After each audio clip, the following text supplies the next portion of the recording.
Salam alaikum wa rahmatullah. On va continuer le commentaire de la sourate Al-Kawthar, la sourate 108 du Coran.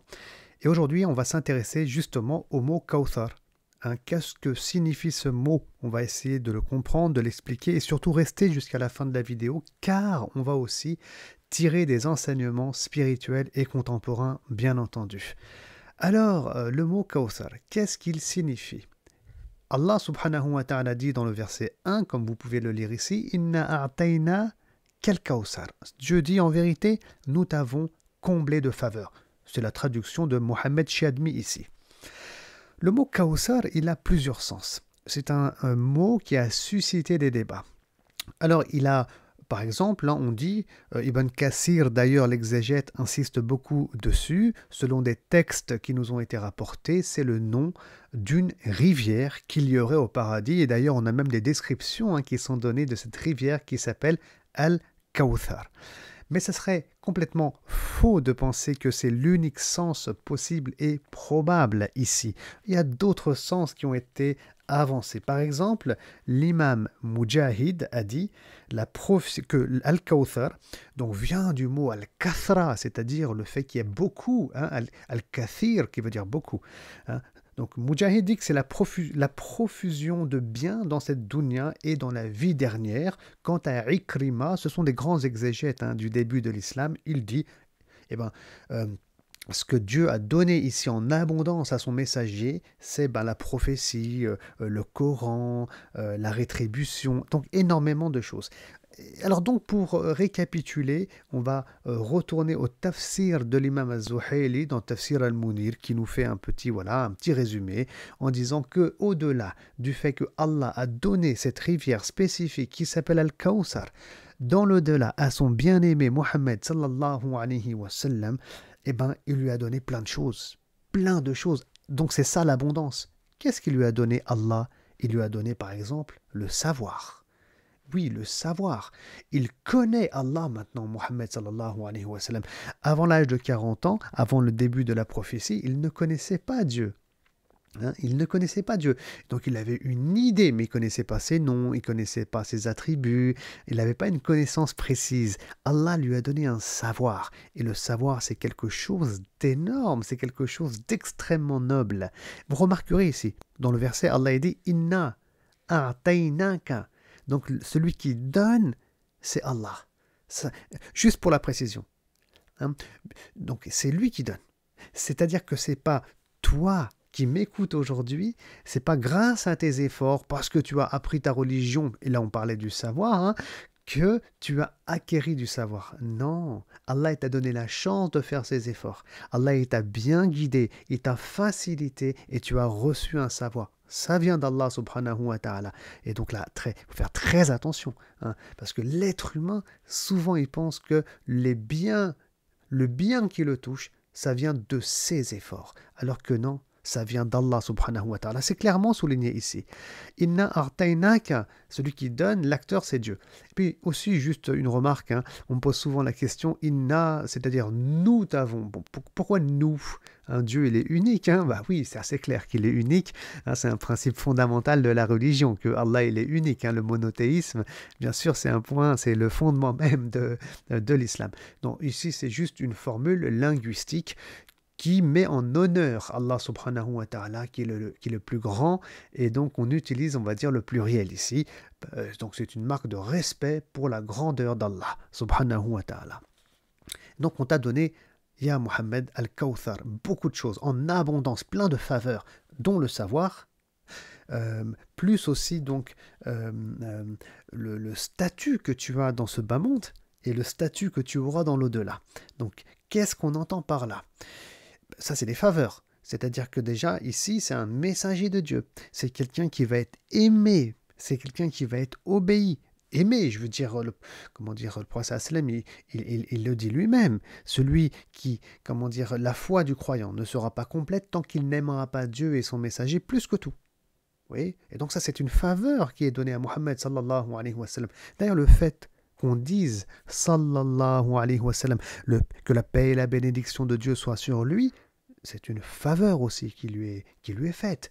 Le fait qu'on aille à Médine, visiter sa mosquée, passer devant sa tombe et qu'on salue le prophète sallallahu alayhi wa sallam, c'est une faveur qui lui est faite à Mohammed dans ce bas monde où il est honoré par Allah subhanahu wa ta'ala. Mais il y a les faveurs de l'au-delà et elles sont meilleures. Le prophète a le droit à ce qu'on appelle ash-shafa'a. Ash-shafa'a, c'est l'intercession. Donc le prophète sallallahu alayhi wa sallam, il va intervenir auprès des croyants, c'est-à-dire de nous, pour qu'on aille au paradis à ses côtés. Et il dira à Allah, ma communauté, c'est-à-dire qu'il voudra qu'Allah pardonne aux gens de sa communauté. Et donc ça, c'est un statut particulier qu'il a envers les croyants dans l'au-delà, qui lui a été offert aussi par Allah subhanahu wa ta'ala.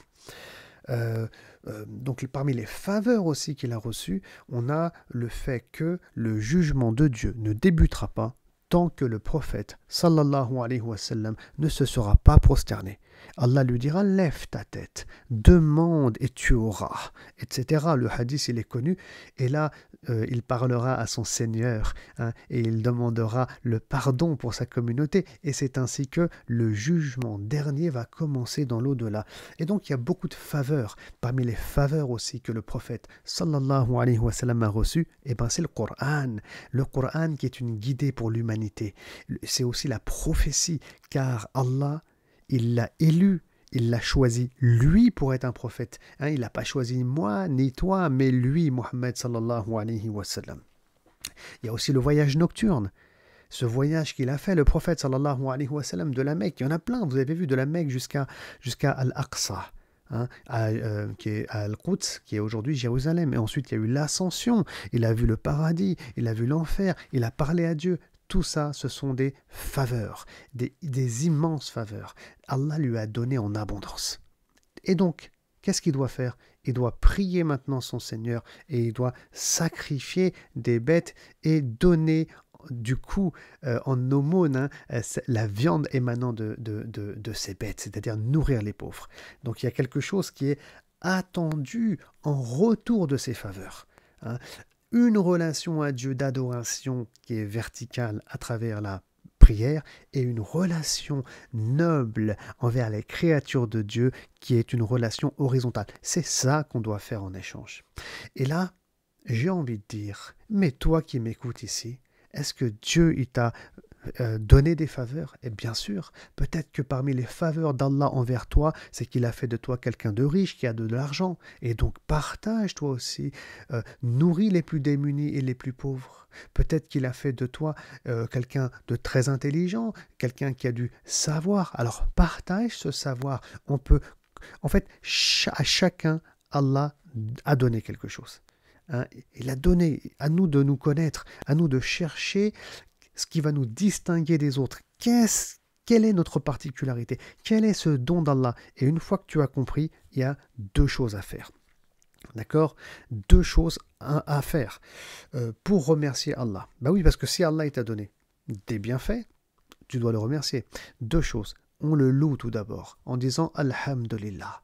Louer Allah à travers la formule de Alhamdulillah, de louange, eh ben, c'est le remercier verbalement. Et ça, c'est le minimum, bien sûr, que de remercier son Seigneur verbalement.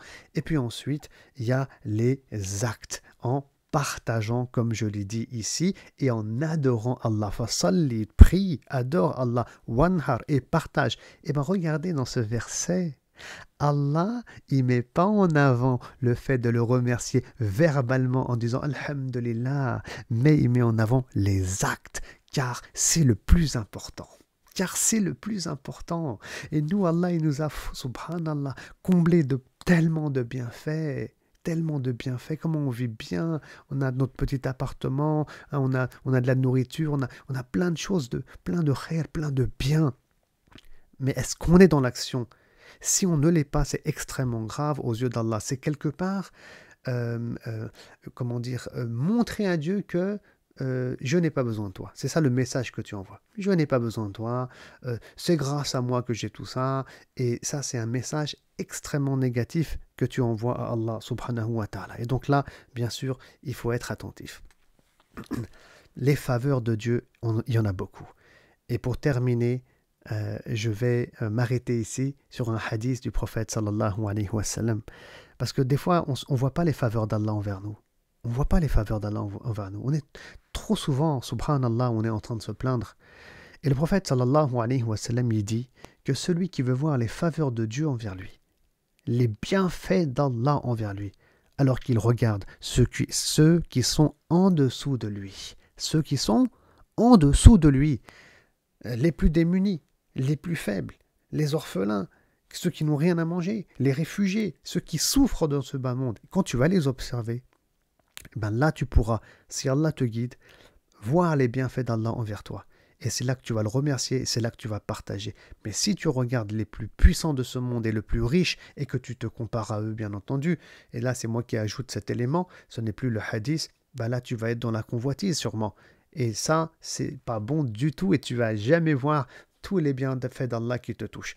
Et ben on espère qu'Allah subhanahu wa ta'ala va ouvrir nos yeux, et qu'il va nous permettre d'être reconnaissants comme l'était le prophète sallallahu alayhi wa sallam.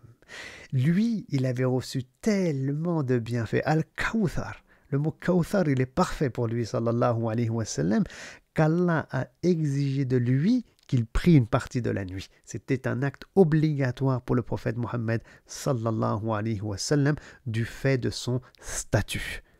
Qu'Allah subhanahu wa ta'ala nous guide vers la voie droite, as-sirat al-mustaqim.